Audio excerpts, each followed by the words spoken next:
Hello friends, কেমন আছো তোমরা? আশা করি ভালো আছো।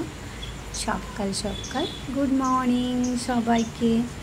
আর দেখো, আমাদের গাছে ফুল ফুটেছে। এই ফুলগুলো কি ফুল বলো তো? এগুলো মানে কি ফুল আমিও ঠিক বলতে পারবো না তোমাদেরকে। তা ফুলটা কিন্তু খুব সুন্দর।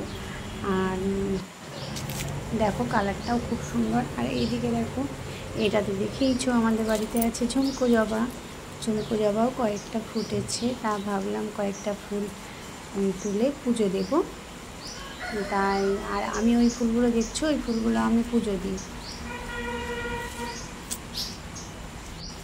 সব ফুলেই তো পুজো দেওয়া হয়, সেটা তো সবাই জানে, আমি কিন্তু দিই।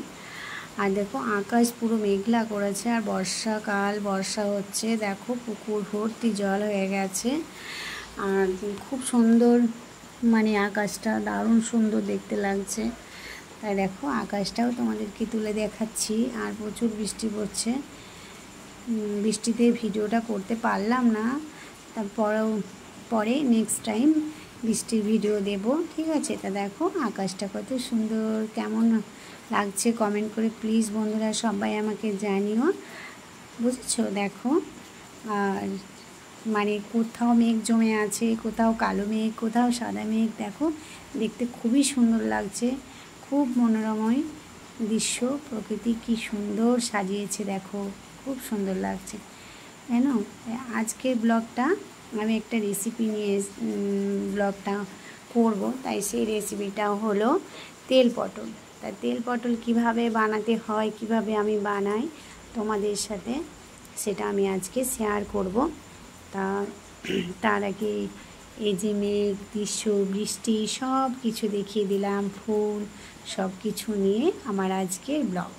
তা আজকের ব্লগে চলো তা তেল পটল বানাবো। তা তেল পটলের জন্য আমি 4টা বড় বড় পটল নিয়েছি, দেখতেই পাচ্ছ। বড় বড় সাইজের পটল কিন্তু নিতে হবে। তো এই পটলগুলো আমি এখন প্রত্যেকটা পটলের খোসা ছাড়িয়ে নেব। খুব পরিষ্কার করে খোসাটা ছাড়াতে হবে।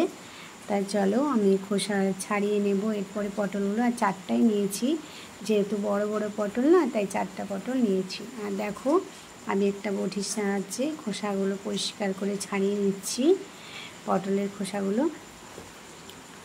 আর তেল পটল খেতে তো খুবই সুন্দর লাগে, আমার তো খুব দারুণ লাগে। আর দেখো পটলটা আমার ছাড়ানো হয়ে গেছে। পটল এখন আর দেখতেই পাচ্ছ আমি কিভাবে পটলের দুটো মুখ মানে হালকা হালকা করে চিড়ে দিচ্ছি, মানে বটির সাহায্যে, দেখতেই পাচ্ছ। দেখো তেল পটল বানাতে গেলে কিন্তু এভাবেই পটলটাকে ছাড়িয়ে দুপাশে বটির সাহায্যে কেটে নিতে হবে। কিন্তু মাঝখানটা একদম কেটে ফেলা যাবে না, মাঝখানটা রেখে দিতে হবে। পটলগুলো কিন্তু গোটা গোটাই রাখতে হবে। দেখছো, নিশ্চয়ই দেখতে পাচ্ছ আমি কিভাবে পটলগুলো মানে খোসা ছাড়িয়ে তারপরে দুপাশে কেটে রেখেছি বটির সাহায্যে। দেখো এরপরে আমি এই তেল পটলটা বানাবো, চলো দেখতে থাকো। তেল পটলটা বানানোর জন্য কি কি লাগবে সবই তোমাদের সাথে শেয়ার করব। তার আগে দেখো পটলটাকে ভালো করে ধুয়ে আমি একটু হলুদ মাখিয়ে নিয়েছি, নুন দিইনি। এরপর একটা কড়াই বসিয়ে নিয়েছে, কড়াইটা অনেক বড় তো তাই তেলটা একটু অল্প মনে হচ্ছে, কিন্তু তেলটা অনেকটাই আছে। তা চলো তেলটা গরম হয়ে গেছে। আমি গোটা গোটা 4টা পটল ছাড়িয়ে রেখেছিলাম, হলুদ দিয়ে মাখিয়ে রেখেছিলাম, সেইগুলো আমি এক এক করে সব পটলগুলো দিয়ে দিলাম। এরপরে এই পটলগুলো আমি খুব ভালো করে ভেজে নেব, লাল লাল করে। খুব ভালো করে ভাজতে হবে, না হলে হবে না, তেলেই সিদ্ধ হয়ে যাবে ভাজতে ভাজতে। আর এদিকে আমি মশলার জন্য কিনেছি দেখো 2টো কাঁচা লঙ্কা, একটা শুকনো লঙ্কা, 4-5টা রসুন কোয়া, 1 টুকরো আদা, আর সর্ষে। আর যতটা সর্ষে নিয়েছি আমি কিন্তু ততটাই পোস্ত নিয়েছি। এই তেল পটলের মশলা হচ্ছে সর্ষে পোস্ত। আর এইদিকে দেখো বড় একটা আমি পেঁয়াজ কেটে রেখেছি, আর 2টো তেজপাতা নিয়েছি। আর এইদিকে অলরেডি আমার পটলগুলো ভাজা হয়ে গেছে 1 পিঠ, আমি আর 1 পিঠ উল্টে দিলাম। প্রত্যেকটা পটল কিন্তু ভালো করে ভেজে নিতে হবে। তা আমার অলরেডি পটলটা ভাজা হয়ে গেছে। এরপরে দেখো পটলটা তুলে নিয়েছি। তুলে নেওয়ার পরে এক কড়াইয়ে তেল ছিল, আর একটু তেল দিয়ে একটু পাঁচ ফোড়ন, একটা তেজপাতা আমি ফোড়ন দিয়ে দিয়েছি। আর এই দেখো এই সর্ষে পোস্তর মশলাটা তেল পটলের আমি খুবভাবে শিলনোড়ার সাহায্যে বেটে নিয়েছি, দেখতেই পাচ্ছ। আর এদিকে আমি তেলের উপরে ফোড়ন অলরেডি দিয়ে দিয়েছি। দিয়ে দেওয়ার পরে দেখো পটলটা কিন্তু খুব সুন্দর ভাজা হয়েছে, খুব সুন্দর করে পটলটা ভাজতে হবে।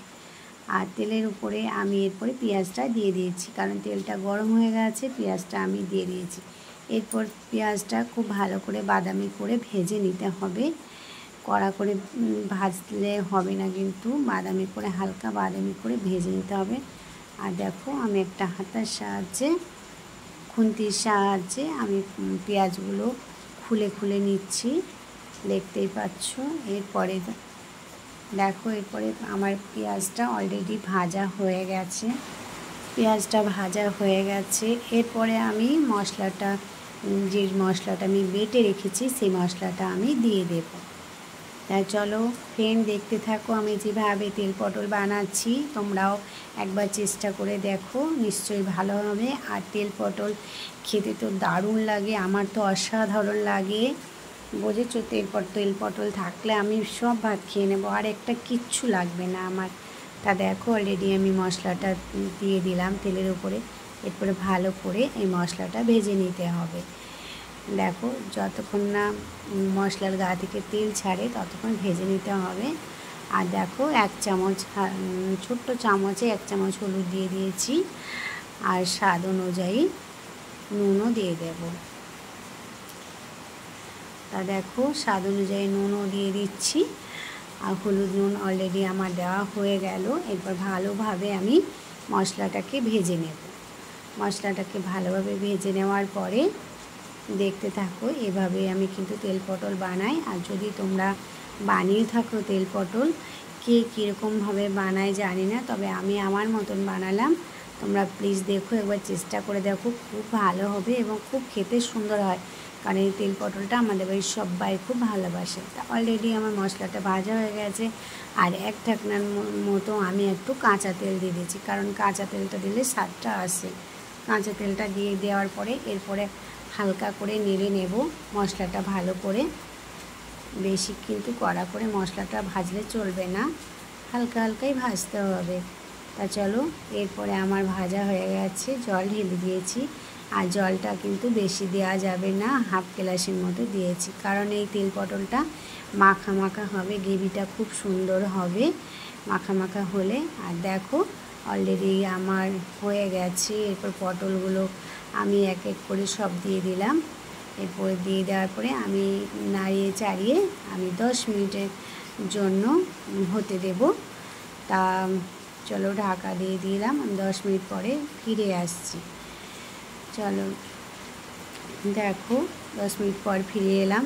তা দেখো খুবই সুন্দর দেখতে লাগছে, তেল পটলটা অলরেডি হয়ে গেছে, দেখতেই পাচ্ছ। গ্রেভিটা খুব সুন্দর মাখানো হয়ে গেছে, বেশ মাখা মাখা হয়েছে, পটলের গায়ে কিন্তু লেগে যাচ্ছে। আর দেখো আমার নামাবার টাইম হয়ে গেল। নামাবার টাইমে কিন্তু আমি 1 চামচ চিনি দিয়েছি, কারণ এই তেল পটলটা একটু মিষ্টি মিষ্টি না হলে ভালো লাগে না, মিষ্টি মিষ্টি একটু করতে হয়। তাই বেশি আমি চিনি দিইনি, 1 চামচের মতো চিনি দিয়েছি। চায়ের চামচের চা হয় সে চায়ের চামচে 1 চামচ আমি চিনি দিয়েছি। তা দেখো অলরেডি আমার তেল পটল হয়ে গেছে, একটা পাত্রে আমি ঢেলে নিয়েছি। তা দেখো তেল পটলটা দেখতে খুবই সুন্দর হয়েছে এবং খেতে তো অসাধারণ হয়েছে। আমি খাওয়ার পরেই কিন্তু ভিডিওটা বানিয়েছি। প্লিজ বন্ধুরা, আমি যেভাবে তেল পটল বানালাম তোমরা সেভাবে চেষ্টা করে দেখো, দিয়ে একবার তেল পটল বানিয়ে বাড়িতে খাও, খুবই ভালো লাগবে। আর ভিডিওটা বড় করছি না, নেক্সট টাইম ভিডিওর জন্য অপেক্ষা করো। আর সবাই ভালো থাকো, লাইক কমেন্ট শেয়ার করো, আর কেমন হয়েছে প্লিজ কমেন্ট করে বলো।